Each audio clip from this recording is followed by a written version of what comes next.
I had a huge goal for me at least. It was to make $1 million in a year, and I fell $20,000 short. On paper, it's a win. Inside, I felt like I was failing. I want to share with you what actually hurt more than missing that number, and what finally fixed it. If you've ever chased a goal or a target so hard that life got blurry around the edges, that things just didn't make a lot of sense, this is for you. I set a goal to make $1 million a year. And like I said, I finished $20,000 short. I should have felt great, right? Wow, I almost made my goal. I had a great year. I was disappointed I didn't hit the goal, and I let a lot of things drop in the process because chasing that number, it took over my life. So my wife, she was at home with our 4 kids. She was tired. She was stressed out, and she was married to somebody that was half present. I was focused on work, work, work, making money, making money, making money.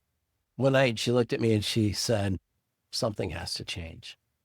You know that look. You maybe had that look before. That line hit me harder than missing that $1 million target because it was true. I wasn't really there. I was focused on my goal. I pulled out my life plan that a coach had helped me build. I sat down and I made some changes. Not overnight, but I made intentional changes. I cut back my work week to 45 to 50 hours a week from 60 to 70. I learned to leave work at work and be at home. When I was at home, I was truly at home. And that, when I just said those 3 things, that was a lot harder to do than what I just said. It took a lot of work and took a lot of intentionality to do that. The goal didn't disappear, just the way I was chasing it disappeared. And what happened? Our family got healthier, in relationship wise. I was present, which I'll talk more about that in a different show. Work still grew, just at the cost of the people that mattered most to me. And that weird emptiness that I had, it eased. Didn't go away, it eased because my worth wasn't tied to a line in my tax return. Chasing dollars is empty if the price is your relationships.